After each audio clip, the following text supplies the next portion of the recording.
In 1455, Gutenberg's printing press made books 80% cheaper overnight. And the very first people to get filthy rich off it? The church. They used it to mass-produce indulgences, basically printed slips of paper that said your sins were forgiven at near zero cost. Same price as before. Classic. But that's not even the dark part. The dark part is what happened to everyone else.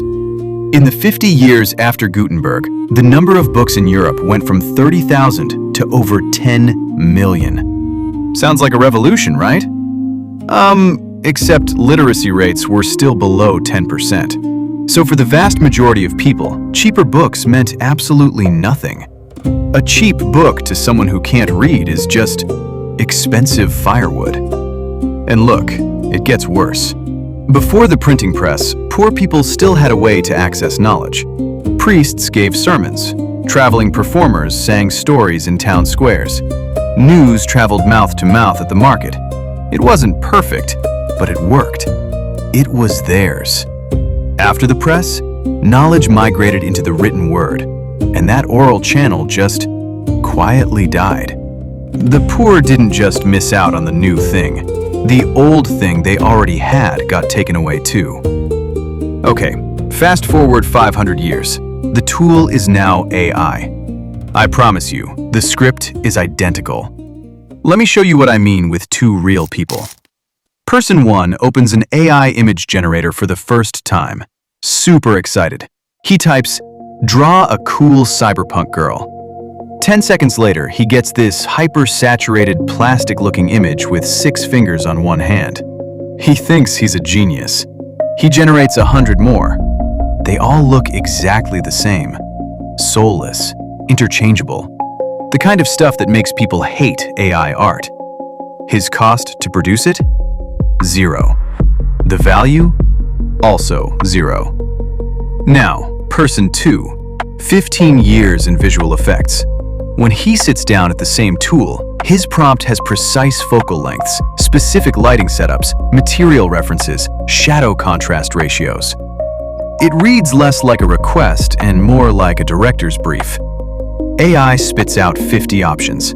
He throws away 49 without blinking, takes the one with the composition that actually does something, pulls it into his professional software, makes surgical adjustments, and in 10 minutes, he has a cinematic poster that would have taken a Hollywood studio 2 weeks and a 6-figure budget. Same tool, completely different universe. Here's the messed up part. This is what people mean when they say AI is democratizing creativity. It's technically true that both people had equal access to the tool, but equal access isn't the same thing as equal outcome. Not even close. Look, the thing that separates people is no longer who has the tool. It becomes something way harder to get. The stuff you can't Google. Your taste. Your judgment. The specific way your brain has been trained to see problems.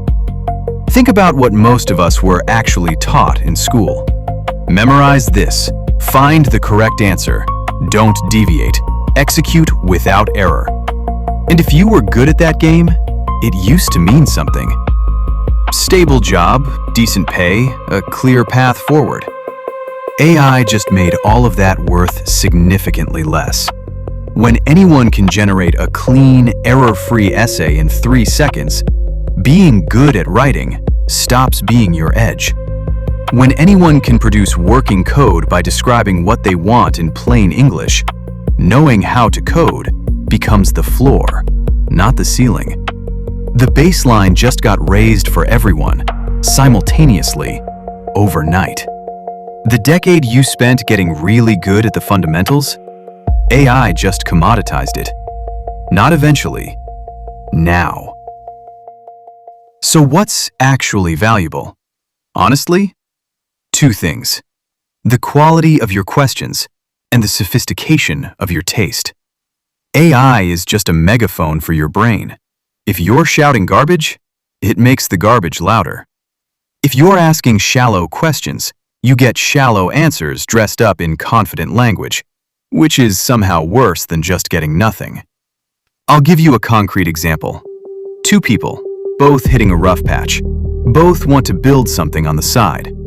Person 1 asks, "How do I make more money?"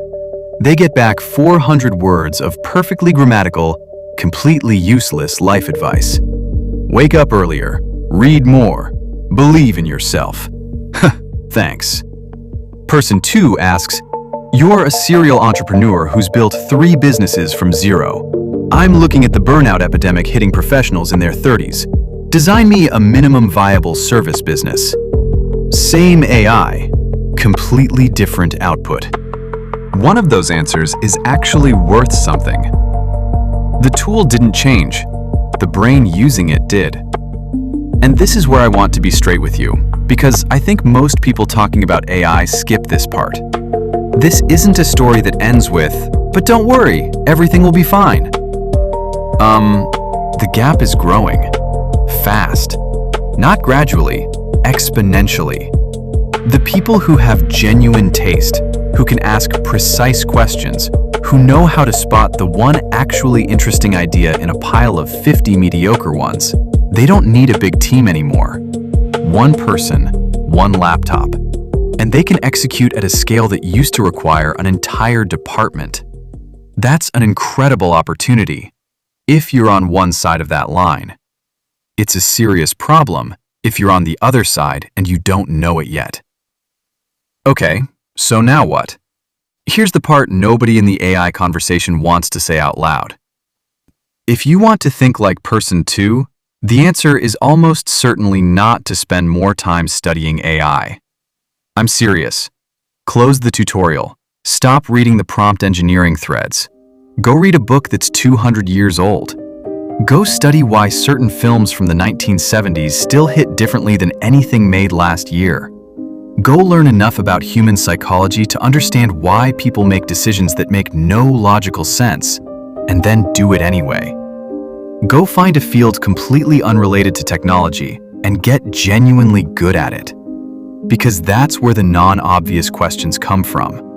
The people who are going to win the AI race are, counterintuitively, the ones spending the least time studying AI.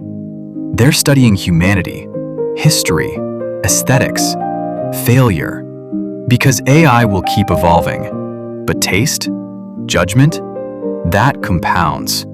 That doesn't get commoditized. That's the thing you actually want to be building. So here's where I'll leave you. The printing press handed everyone cheaper books. Most people couldn't read. The internet handed everyone access to all of human knowledge. Most people let an algorithm turn that into a drip feed of content designed to sedate, not educate. AI is handing everyone the same tool. The question isn't whether you have access to it. You do. We all do. The question is, what are you actually bringing to it? Because the tool will absolutely amplify whatever that is.